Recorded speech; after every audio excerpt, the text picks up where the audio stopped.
आज का हमारा टॉपिक है व्यंजन। व्यंजन मीन्स कॉन्सोनेंट्स। ओके, सो कॉन्सोनेंट्स बच्चों कितने होते हैं? टोटल 39 होते हैं। जो हम व्यंजन पढ़ रहे हैं इसमें कुल 39 अक्षर हैं, यानी वर्ण हैं।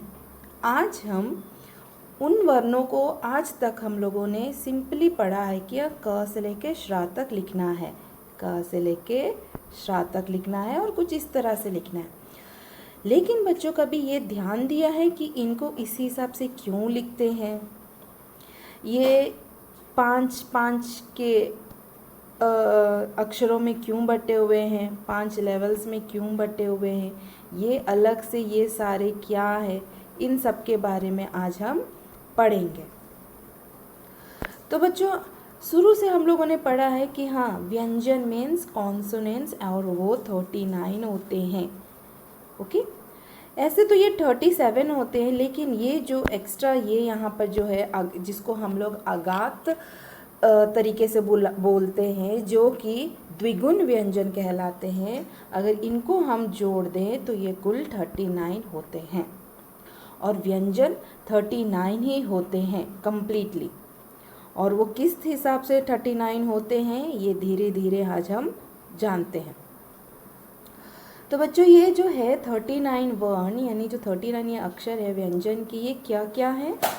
क, ख, ग, घ, ङ, च, छ, ज, झ, ञ, ट, ठ, ड, ढ, ङ, त, थ, द, ध, न, प, फ, ब, भ, म, य, र, ल, व, श, यानी इसको बोलते हैं तालव्य श। ये हो गया तालव्य श। श यानी मूर्धन्य श। ये हो गया सा, ह, क्ष, त्र, ज्ञ, स्र। तो यहाँ तक ये है जिनको हम इस हिसाब से बुलाते हैं। लेकिन बच्चों मुझे पता है कि आप लोगों को अभी भी उच्चारण करने में काफ़ी दिक्कत होती है, लेकिन बच्चों इसको काफ़ी देर तक, काफ़ी दिनों तक इसको प्रयास करते रहना है, तब जाके आप सीखेंगे। आइए आज जानते कुछ और बातें। व्यंजन के भेद। व्यंजन क्या होते हम लोगों ने पढ़ लिया कि क से लेके श्रा तक होता है, लेकिन अब ये जानना है कि क से श्रा तक तो है, ठीक है, वो व्यंजन है, और ये व्यंजन के भेद क्या है। तो बच्चों जो क से लेके हम लोगों ने श्रा तक जाना है, ये क से श्रा ही 5 टुकड़ों में बटा हुआ है, और वही व्यंजन के भेद है। कैसे? देखिए, पहला है स्पर्श व्यंजन, जो कि का वर्ग से प वर्ग तक है। नेक्स्ट है द्विगुण व्यंजन, जो कि ड और ढा है। नेक्स्ट अंतस्थ व्यंजन, उसके बाद ऊष्म एंड देन संयुक्त। बच्चों क से लेके श्रा तक जो हम लोगों ने पढ़ा, क से लेके श्रा तक जो हम लोगों ने ये व्यंजन पढ़ा, ये क से लेके श्रा ही 5 टुकड़ों में बटे हुए हैं। किस प्रकार से बटे हुए हैं आज हम इसकी जानकारी आप लोगों को देंगे। ओके, चलिए। तो पहला है हमारा स्पर्श व्यंजन। स्पर्श व्यंजन होते हैं कुल 25 यानी 25। किस प्रकार से ये 25 होते हैं? तो बच्चों पहले मैंने आप लोग को दिखाया था लिखा हुआ क से लेके ये माँ तक, क, ख, ग, घ, ङ, च, छ, ज, झ, ञ, ट, ठ, ढ, ढ, ण, त, थ, द, ध, न, प, फ, ब, भ, म। तो ये आप लोगों ने पढ़ा कि ये जो हैं आप देख सकते हैं एक रो में 5-5 अक्षर हैं। 5 रो है और एक रो में 5 अक्षर है, और ये कुल 25 हुए यानी 25 हुए। ये 25 जो वर्ण हैं ये अक्षर स्पर्श व्यंजन के अंतर्गत आते हैं और वो कुछ इस तरह से बटे हुए हैं। इन 5 रोज़ को हम लोग 5 वर्ग के रूप में जानते हैं। ये 5 जो हैं इनको हम 5 वर्ग के रूप में जानते हैं। वो है का वर्ग, चा वर्ग, टा वर्ग, ता वर्ग और पा वर्ग। बच्चों, ये का वर्ग, चा वर्ग, टा वर्ग ऐसा क्यों इसका नाम है मैं ये भी बता देती हूँ। चूँकि ये जो देख रहे हैं इसका पहला अक्षर का है और इसी पर आधारित इसका नाम रखा गया है, वो है का वर्ग। ठीक है। ठीक उसी प्रकार इस वर्ग में पहला अक्षर च है, इसलिए इसका नाम चा वर्ग रखा गया है। नेक्स्ट है ट। इस लेवल में पहला अक्षर टा है, इसलिए इसका नाम टा वर्ग रखा गया है। नेक्स्ट ता का, ता पहला है इसलिए ये ता वर्ग। अब ये पा का पा वर्ग है इसलिए पा। ठीक है। तो इसका इन सब का नाम किस प्रकार रखा गया मैं आप लोग को बता दी हूँ कि जो का वर्ग है, चा वर्ग, टा वर्ग, ता वर्ग, पा वर्ग है, ये 5 वर्ग हैं और इन पांचों वर्गों में 5-5 वर्ण हैं, इसलिए कुल मिला के 25 होते हैं स्पर्श व्यंजन। अब बच्चों ये जानना है कि इनका उच्चारण कैसे करना है। तो बच्चों मैं आप लोग को बता दूं, ये जो का वर्ग के जितने भी हैं इनको हम खासकर इनको हम गला यानी कंठ के माध्यम से इसका उच्चारण करते हैं। जैसे कि आप लोग बोलिए, आप लोग देखेंगे अपने कंठ पर हाथ रखिए और देखिए आप लोग का आवाज़ कहाँ से निकल रहा है। क, खा, ग, घा, ंगा, सारे के सारे कहाँ से निकल रहे हैं बच्चों? कंठ से निकल रहे हैं। इसलिए का वर्ग को हम कंठ के माध्यम से उच्चारण करेंगे तो हमारे उच्चारण बहुत ही साफ सुथरा एकदम तरीके से आएगा। नेक्स्ट चा वर्ग। चा वर्ग का उच्चारण हम तालु से करते हैं।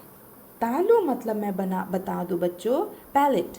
ओके। अब बोलेंगे अब ये क्या होता है, तो मैं बता दूं, जो आप लोगों का मुंह का ऊपर हिस्सा जो होता है, जो हल्का कर्व शेप में रहता है ऊपर की ओर, आप लोग का अगर हम लोग सोते हैं तो हमारा जीभ जाके उस तरफ चिपक जाता है और इस प्रकार हम लोग सोते हैं। तो जब भी हम जैसे थूक अंदर करते हैं, जब भी हम लोग कुछ पानी वानी पीते हैं, कुछ टेस्ट करते हैं, तो हमारा तालु सबसे पहले ऊपर, हमारा जो जीभ है सबसे पहले तालु पे सटता है, उसे हम कहते हैं तालु।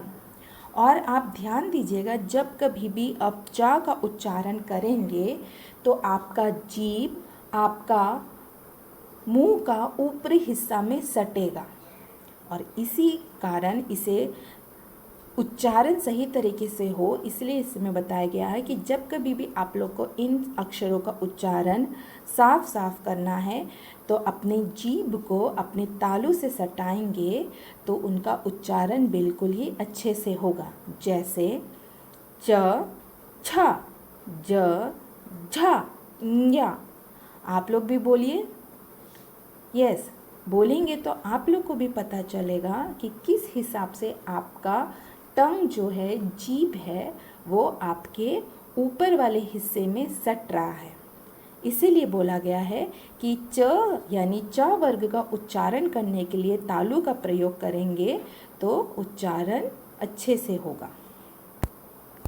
नेक्स्ट बच्चों है टा वर्ग।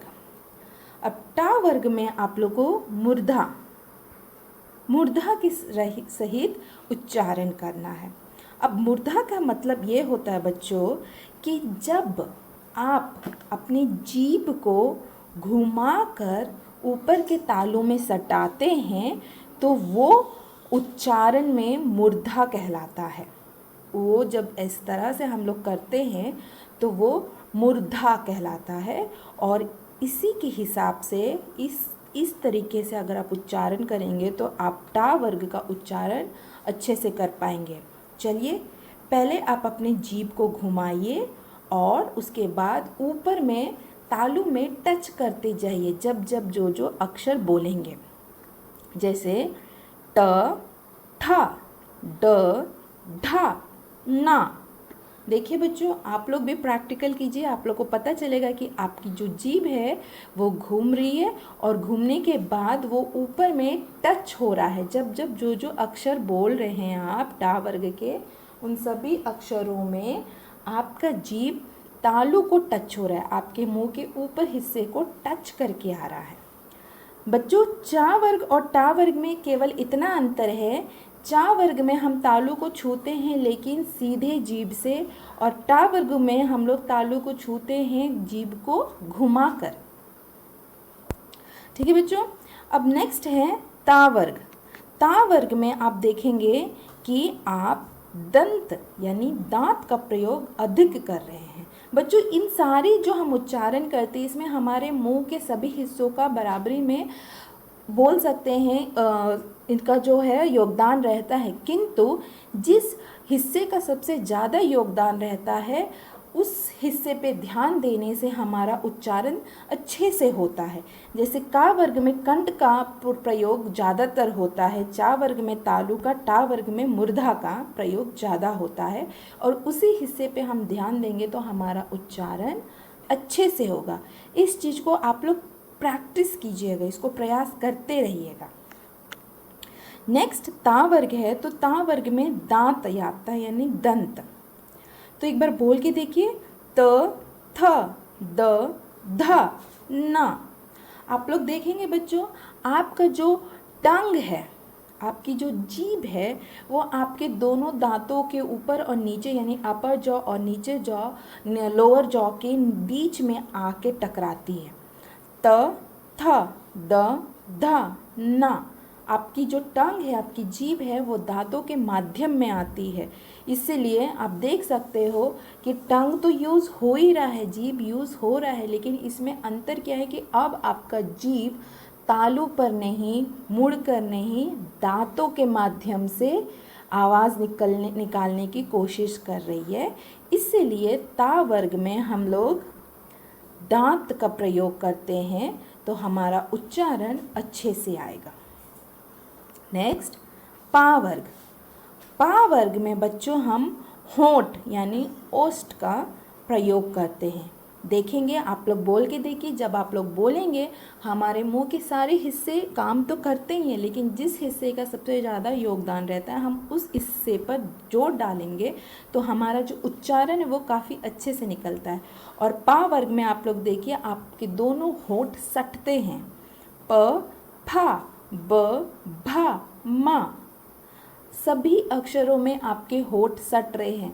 अंदर में थोड़ा थोड़ा दांत, थोड़ा जीभ, थोड़ा दंत, तालु, सभी पार्टों का यूज़ हो रहा है, किंतु जो ये होंठ हैं इस वर्ग में सबसे ज़्यादा यूज़ हो रहे हैं। इसलिए इस वर्ग को उच्चारण करने में अगर आप होंठ का प्रयोग नीट एंड क्लीन तरीके से करते हैं तो उसका उच्चारण नो डाउट बहुत अच्छे से, साफ सुथरा, सही तरीके से निकलेगा। तो बच्चों, ये थे स्पर्श व्यंजन के बारे में कि स्पर्श व्यंजन 25 होते हैं। प्रत्येक वर्ग का एक नाम है जो कि उसके पहले अक्षरों पर दिया गया है। नेक्स्ट, हर एक वर्ग में एक पर्टिकुलर मुंह का हिस्सा को दिया गया है जिसको ध्यान में आप रखेंगे तो आपका उच्चारण बहुत सही तरीके से होगा। और हर एक वर्ग में 5-5 अक्षर हैं, वर्ण हैं। इसलिए मैं यहाँ पे एक ब्रीफ में आप लोग को बता देती हूँ डिटेल्स में कि स्पर्श व्यंजन में और क्या क्या हम लोगों ने सीखा। इसमें 5 वर्ग होते हैं। वे कौन से होते हैं? का वर्ग, चा, टा, त और पा वर्ग होते हैं। हर एक वर्ग में 5 वर्ण होते हैं। आप देख सकते हो 1, 2, 3, 4, 5। हर एक में 5-5 है, सब में 5-5 है। नेक्स्ट, या कुल 25 होते हैं। 5 वर्ग 5 अक्षर 5 × 5 25 होते हैं, अन्यथा आप गिन भी सकते हो। ये कुल 25 होंगे जो कि क से लेके माँ तक, जो कि क से लेके माँ तक है। ओके, और वो इन शॉर्ट हम कह सकते हैं का वर्ग से पा वर्ग तक है। ओके बच्चों, और इस बात पे आप ज़रूर ध्यान दीजिएगा कि प्रत्येक वर्ग में मुंह के किस हिस्से पर जोर डालने से आपके उच्चारण साफ सुथरे होंगे। आइए अब जानते हैं हम व्यंजन वर्ण के। ये तो था व्यंजन वर्ण का हमारा पहला भेद, स्पर्श व्यंजन। अब हम जानते हैं दूसरे के बारे में। ये है हमारा द्विगुण व्यंजन। इसमें केवल 2 अक्षर हैं, वो है ड और ढा, जो कि टा वर्ग के अंतर्गत आते हैं, किंतु टा वर्ग में हम लिखते नहीं हैं। लिखते हैं तो उसको नीचे करके लिखते हैं या फिर अलग तरीके से अलग करके लिखते हैं हम लोग, इसलिए इसे अलग व्यंजन के नाम से जाना गया है, वो है द्विगुण व्यंजन। ओके, ये था दूसरा। अब आइए जानते हैं तीसरा। तीसरा है अंतस्थ व्यंजन। ये अंतस्थ व्यंजन में 4 वर्ण होते हैं और वो है या, र, ल, व।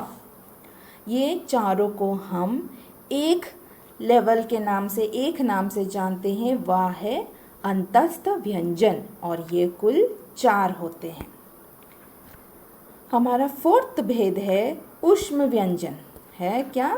ऊष्म व्यंजन। इसमें भी 4 होते हैं। क्या है?